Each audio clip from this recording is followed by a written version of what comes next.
Hey guys, I got to thinking, I haven't ever done a video on doing like the T5 swaps on these old Mustangs. Pull your C4 out and pull a old 3-speed out or an old 4-speed out and do a T5 swap. So I think that's what I'm going to do. Let's do it. So as you can see, we have a C4 transmission, and it works. It doesn't work that great. The pump is making a lot of noise, and it has a lot of like hesitation. Like when you put it in gear, it takes it a few seconds before it takes gear, and it's full of fluid. So it's probably a good thing that transmission's coming out. And we're going to be going with a T5 in its place, because that little engine right there, it might have 200 horsepower. So no chance of it ripping out a T5 unless it's just somebody acting stupid. So we're going to put a T5 in its place, and we're going to do it on like a budget-friendly way. We're going to be doing just a standard T5, and it ain't going to be no like kit that you can buy. We're going to be reusing that drive shaft, and we're going to be, I will show you the parts that you're going to have to get from like let's say like eBay or some local parts store, and I'll make like a parts list of everything you're going to have, and we're going to do it in a budget-friendly way. So stay tuned. Alright, so the first order of business is going to be to get this drive shaft out. I then took the nuts off, and I'm just going to try to prise it out. I probably need to put a bucket under the trans just in case it does leak oil out of it. We find a trusty bucket. Sometimes they do, sometimes they don't. I'm going to turn this so the cap don't fall off. Now we're going to pull the drive shaft in. Come on, baby. No fluid came out. That's good. Got this over here.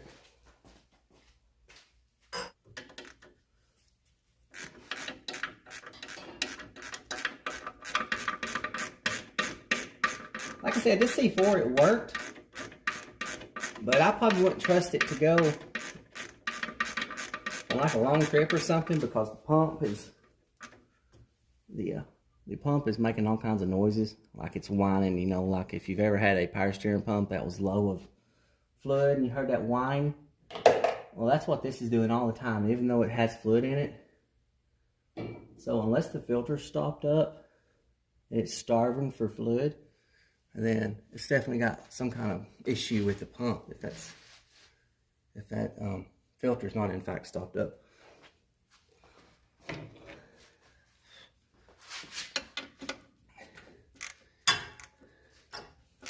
And y'all can put these 5-speeds in your cars fairly cheap if you go with like a, since this is an older style engine, that means it's 28 ounce in balance, which means it uses a 164 tooth flywheel if you wanted to go that route. So if you went with a 6-cylinder transmission, a 5-speed, which is basically, it can hold up to the same horsepower and same torque as the older Foxbody T5s, like the GT T5s. You can go with the 6-cylinder ones, because the 6-cylinder bell housing uses the bigger bell housing. It uses the bigger flywheel. It uses a 164 tooth flywheel because it's the bigger bell housing. So go with a like a, let's say like a 94 to 98 or 99 T5. You want to go with the one that has the mechanical speedometer gear. You don't want to buy a T5, V6 T5 that has the electronic speedo, because you won't be able to hook up your speedometer on your car. So go with a, let's say 94 to 98 Mustang V6 car, the T5, and then go and get you a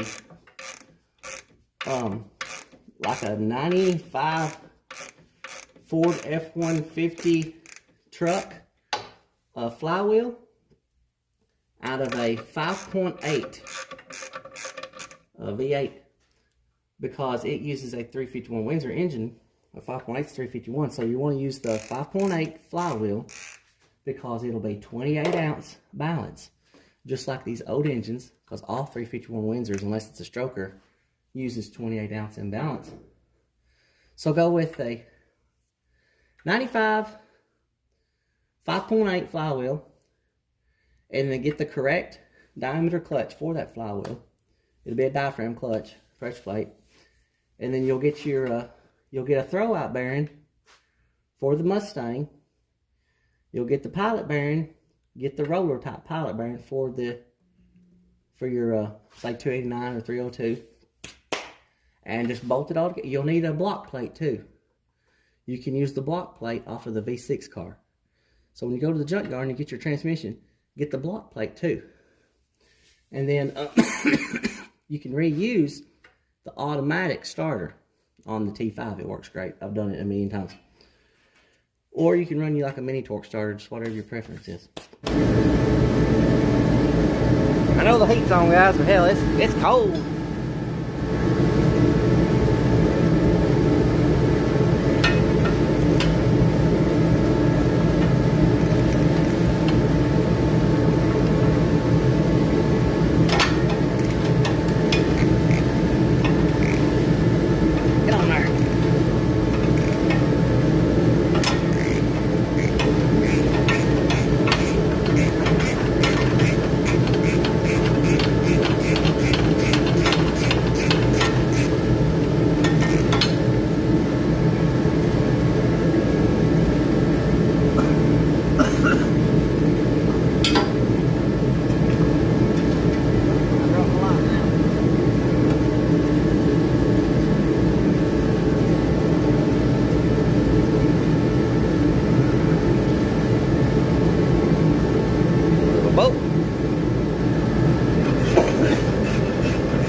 It might, but I don't think it's going to.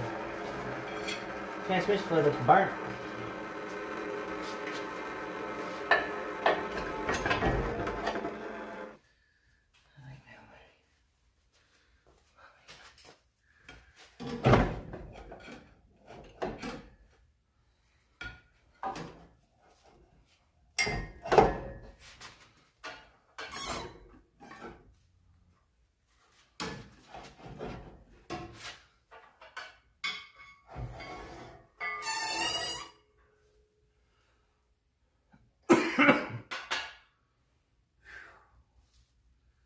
My goodness.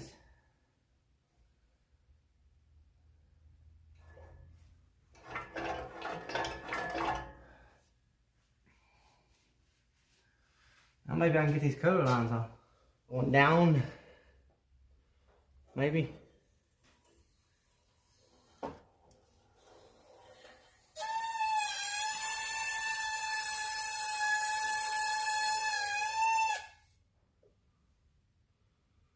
Transmission jack from Beaver worked pretty good. That was a nightmare. It ain't supposed to be that hard, guys. But I was trying to squeeze that bell housing through those headers, and you see right there what was rubbing, that shiny place. I didn't hurt nothing. I didn't hurt the headers or anything. And normally you would take the headers loose or take them off. But like I said, them old headers are old. They're rusty. The bolts going into the heads is rusty. And for now, everything is sealed up, and I just didn't want to fool with it. A T5 will go right up in there, no problem. I ain't got to worry about squeezing nothing in there. It'll go right in there, and I ain't got to mess with the header. So, let's go on to the next stage. Alright, fellers. As you can hear, I got the heater on. It's cold. I mean cold, like 20s. To me, that's cold. It's been down in the single digits at nighttime. But as you can see, I kind of jumped ahead a little bit. Went ahead and I put that block plate on. I know it's dirty. That is a flywheel that I ordered from eBay. And the reason why I went with that flywheel is because of you can change the weight from a 50 ounce weight to a 28 ounce weight. I pulled it back off because I couldn't remember if I had torqued that that weight right there down. So as you can see, yes, got your two bolts. This is a weight. It can be removed. And of course the 50 ounce weight, it's a lot bigger weight. This is the 28 ounce weight. And I just took it off to check it to make sure it was tight. And of course it wasn't tight, so I'm glad I pulled it off. I'm going to turn the heater back on for a minute though. It's getting cold. I mean, I can see my breath again. Y'all see that? Cold in here.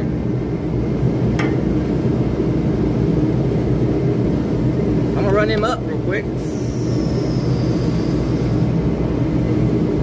We're gonna put it on the lowest setting here. So, we got 1, 2, 3. 1.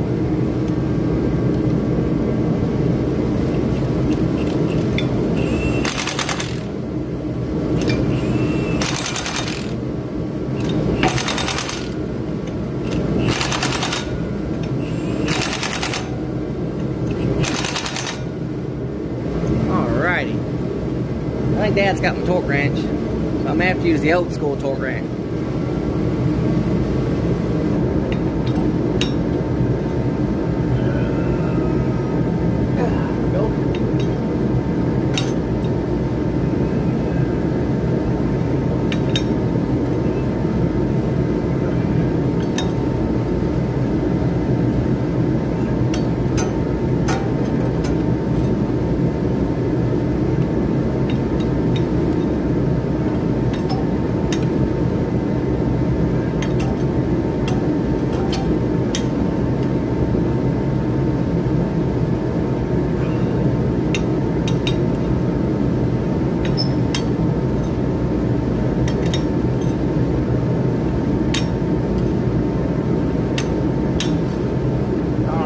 Got them all. Whatever oils is on here off. Good to go.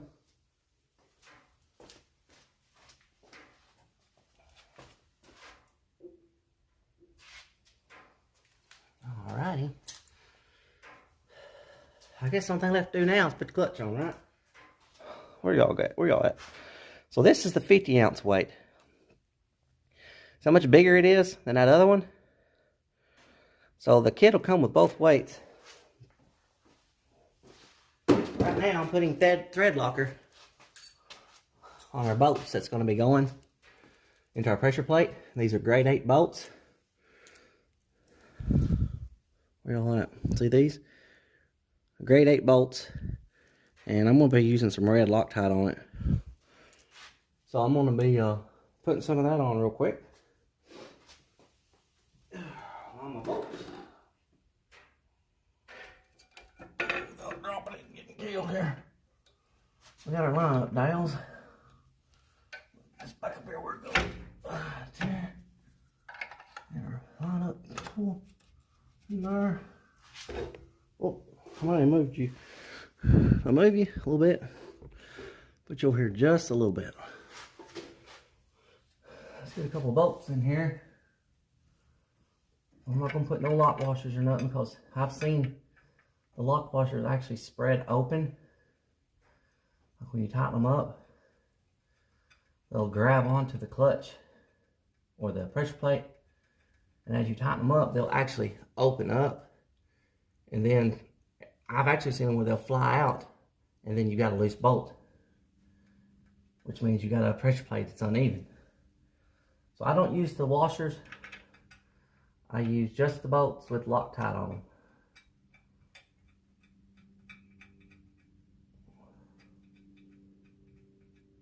Well, I've seen it all. Make sure this still moves around fairly easy. Goes in and out easy. it ain't going in. I think back in. There it goes. All right, pull it out. Yeah. Is it in there? Feels like it is. That's the thing about these tools. So you can move it up or down, side to side. That's the thing you can do is just kind of pull it down to the middle and hope it works. It looks like it's going to work right there. Okay.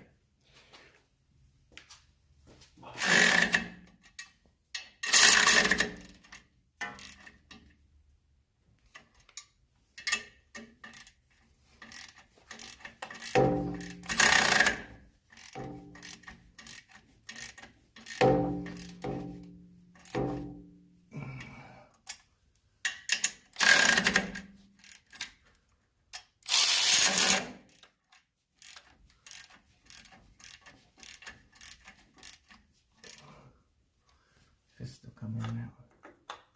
Yep.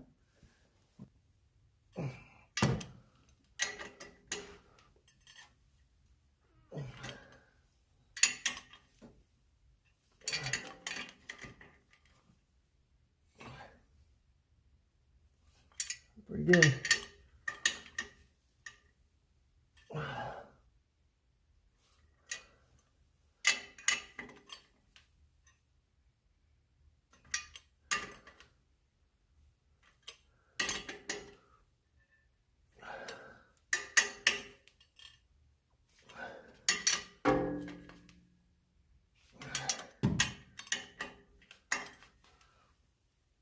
All right, we're good, fellers. I think what I'm going to do is I'm going to go ahead and put the clutch fork and the throwout bearing inside the bell housing. Now I think I'm going to put the bell housing up in place and go ahead and bolt it up. And then I think I'm going to put the 5-speed transmission up in the bell housing. We'll try it that way. It's going to be a little bit harder to do, but we're going to try it. First, I got to cut this kickdown lever off.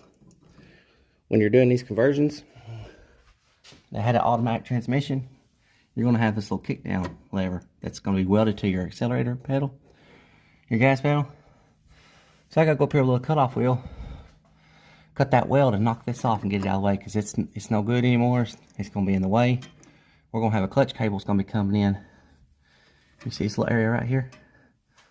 That's another reason why I chose to use the Foxbody style transmission and bell housing, because this area right here, there's no header in the way of it. I mean, it's a clear path, so the clutch cable is going to have no issue getting near the header and getting burned. If I had used the bigger bell housing, which would have been the V6 bell housing, the clutch cable would have been right here on the bottom. And you can see it's all over everything right here, so that wouldn't have worked. So that's why I decided to go with Foxbody bell housing instead of the other style. Alright, fellers, the time has come to put bell housing on. We're going to try it this way. May not be able to. I may end up having to take the exhaust off after all. I was hoping I could get it in there though. Oh yeah, I think it's going to go. Thank you, Lord. Oh, let's see. Oh, yeah. Like butter. Well, I ain't going on that dial right there, though. There it goes. Let's put that clutch fork back in place. Alright. Oh, wow. Keep slipping off for some reason.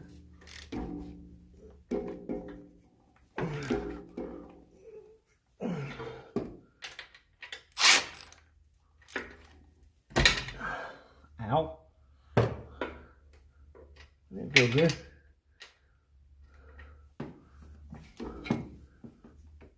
Sounds like somebody else is on my property again.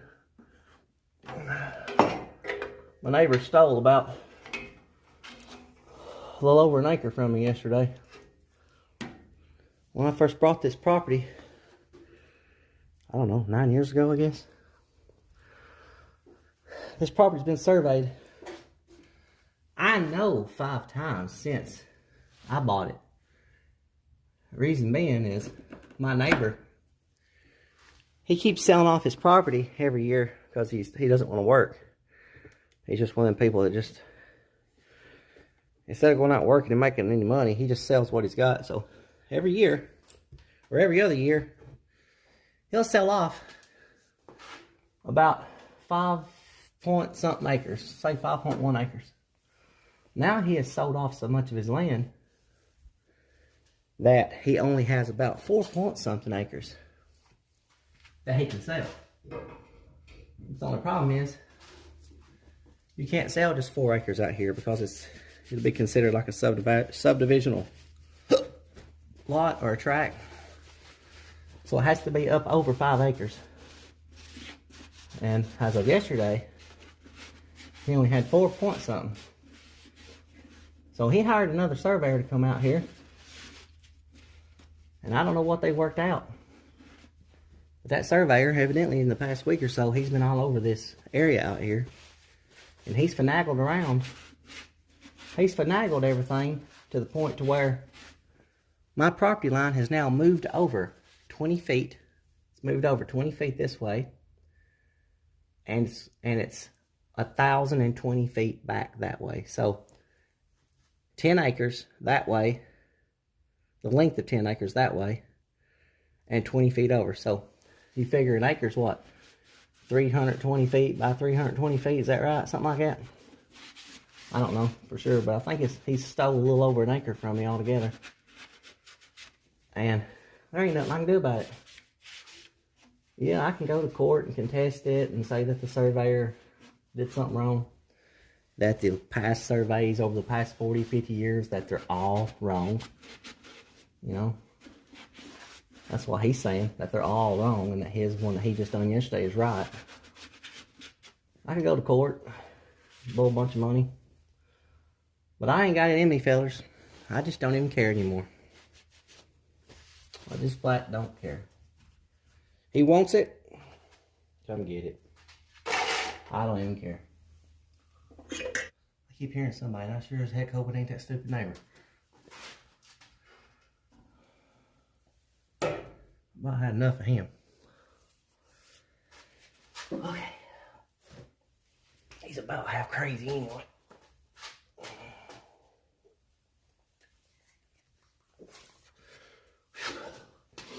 Wish me luck, fellas.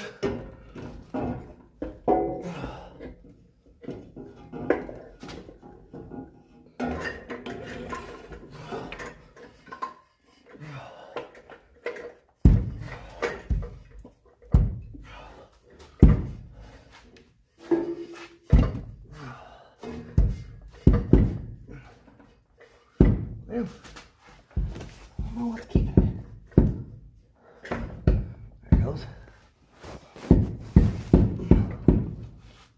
Oh, come on now. You go all the way.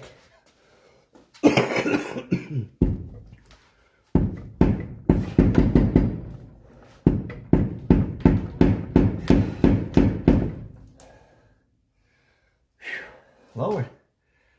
Get a couple bolts in it, maybe help line it up.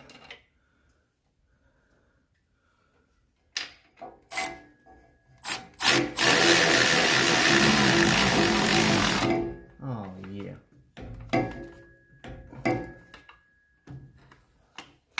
This other top one, I think I'll take it back out and just check it and make sure I don't want to force it in. I don't want to tear nothing up, that's for sure.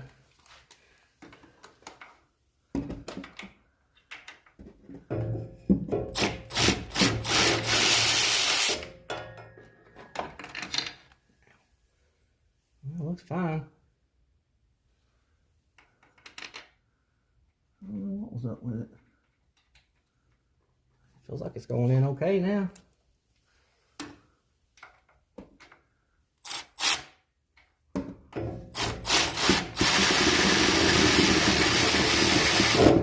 Yeah. It was just that pain, I think.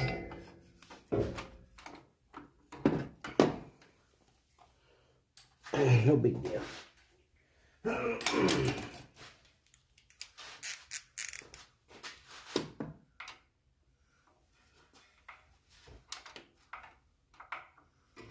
Hey, what? There's no room in here. Those headers has made it hard on me.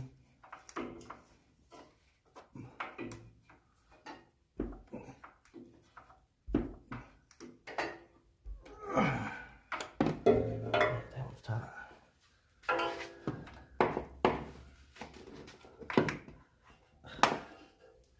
Can't get to that one. Use the extension again, I guess. I gotta go find my other bolt. It rolled under the counter over. So as of right now, we're missing one bolt. I'll find it. As of right now, we're looking pretty good.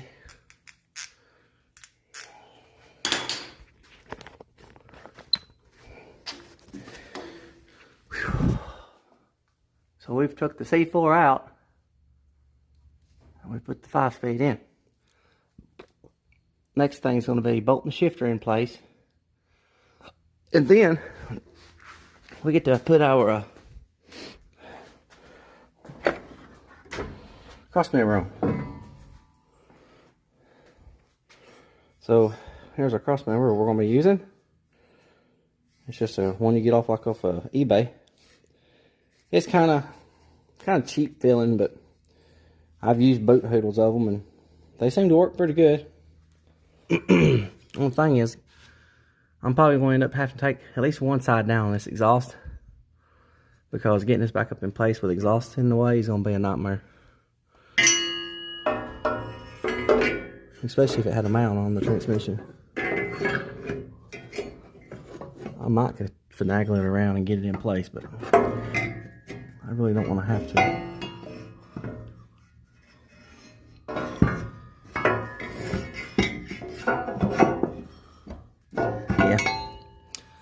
I'm just going to have to take the exhaust down on at least one side.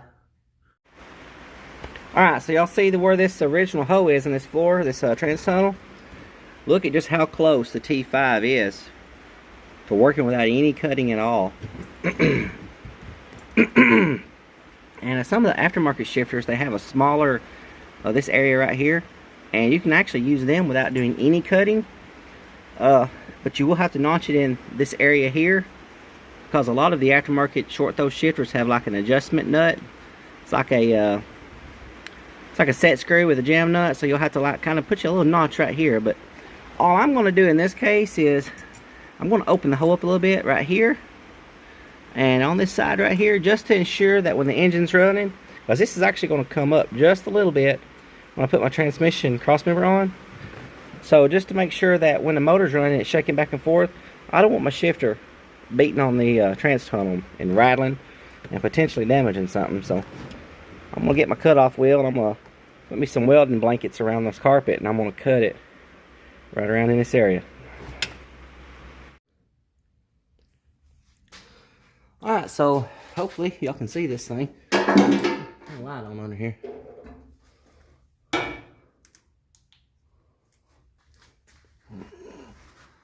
So as you can see, the install is pretty much done. Starter's on. I got the crossmember in. I got the exhaust back bolted together. I just got to tighten up those nuts.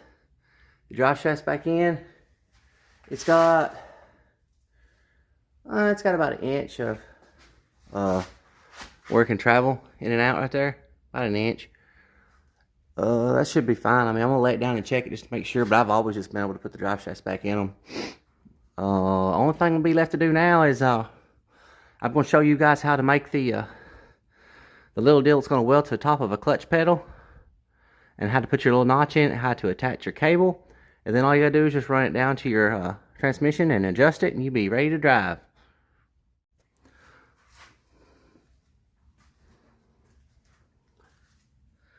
This is our eBay crossmember. This is just an automatic transmission your trans mount. C4 works great. I think the 3-speed mounts are the same too. The manual 3-speeds.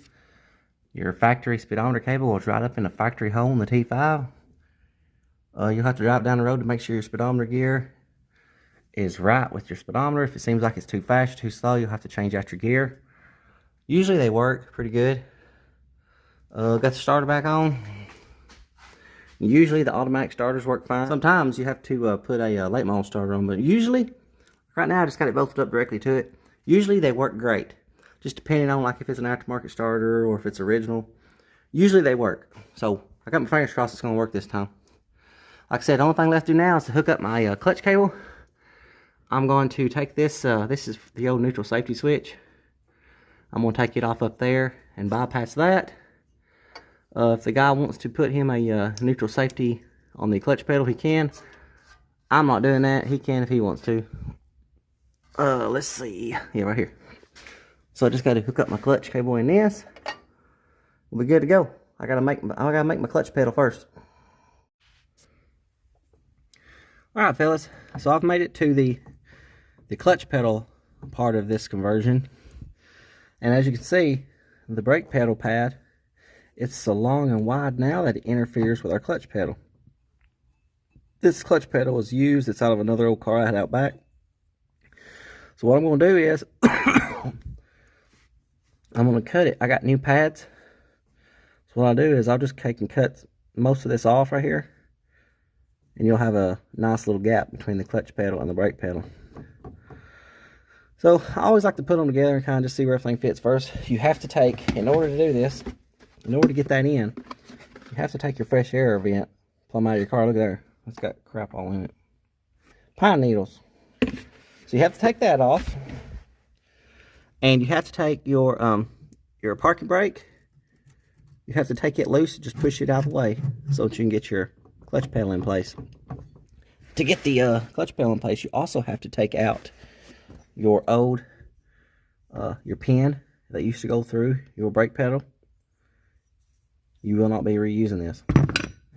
And on this car right here, the pedal support that actually holds that the steering column bolts to, and that bolts to the firewall, it was bad. The little bushings, or the little aluminum deals that's in this, that's kind of pressed into the to that bracket, they were bad, and I had ordered some bearings to repair it, but it didn't look like they were ever going to come. So I went ahead and I took the one off of one of my parts cars, and no sooner than I got this one put back in and started putting these pedals back in, them bearings showed up.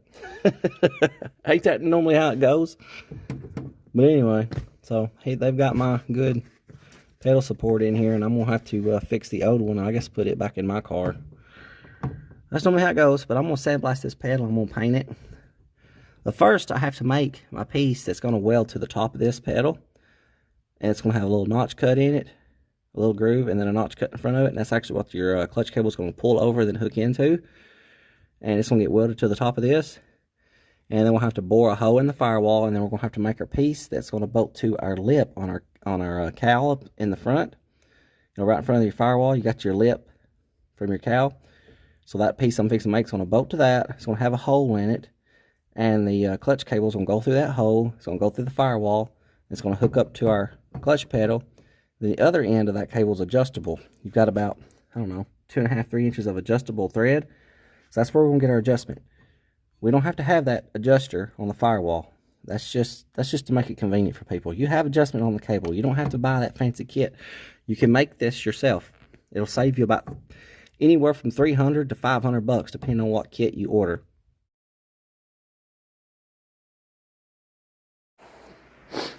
Okay, so this is what I've got so far.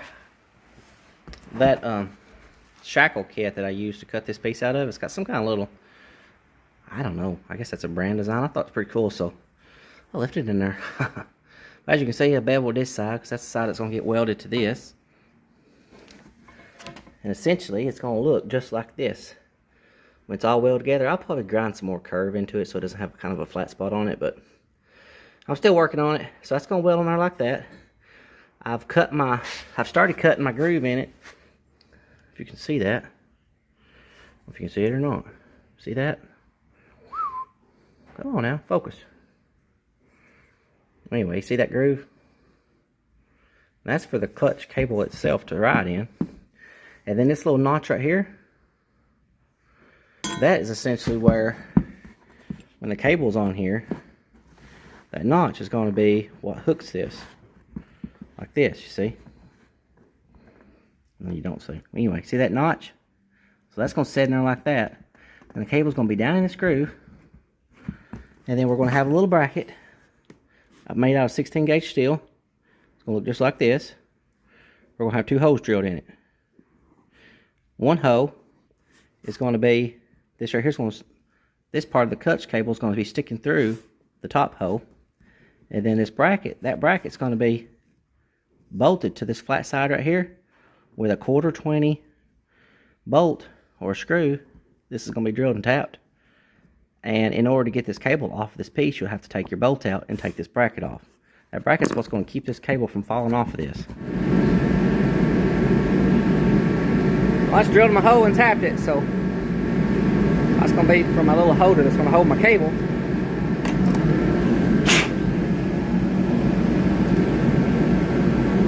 Not too shabby. Alright, fellas. Show you what I got so far. So you see I've got my little bracket welded on.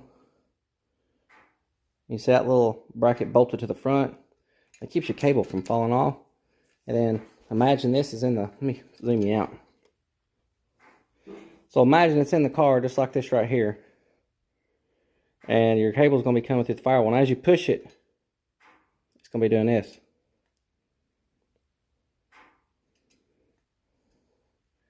It's going to work pretty good. I wish I had put more of a, I normally make it more rounded, but it ain't going to matter. It's still going to work just as good. Alright, y'all can see, it's kind of hard for me to get in here. I just cut that part of the pedal off. So now the brake pedal pad is now the correct size so that I can put my new pad on here. So that part's finished. And I sandblasted my clutch pedal. And I've painted it. And it's ready to be installed. Oh. Putting that other pedal support in there, a pain in my rear. Alright, so here's my bracket that I made. It's going to bolt up in front of the firewall. It had that big hole in it, so I utilized that hole, and then I screwed this hole back just a little bit, just because of the way the cow's made. But that's my hole that my clutch cable goes through. Here's my 2 bolt holes. This one's threaded. This is kind of a, just in case it does try to flex and pull down, like this. This will kind of, this tab rests against the firewall.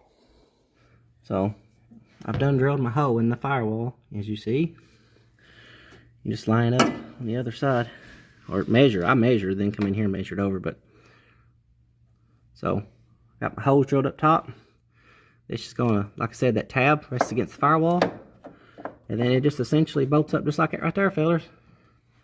Alright, so as you can see, get my light out of the way. It's bolted in. I'm going to change out that bolt right there because it's a little bit long. I don't like it. That's bolted in. Clutch cable's in. It's not hooked up on the pedal yet. And the clutch pedal's in. It's in place. It's all buttoned up. I'm just waiting on a new clutch cable, because the one that I was using on this car, I've done had all this together.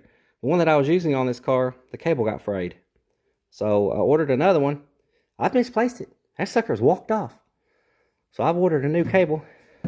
Meantime, I'm going to tape up my fenders and I'm going to start cleaning all this up under the engine bay. And I'm going to black it out for this guy. That wasn't in the deal what I'm going to do, because it looks like dookie. We're going to clean the engine bay up for him. I'm going to give this car a real good cleaning.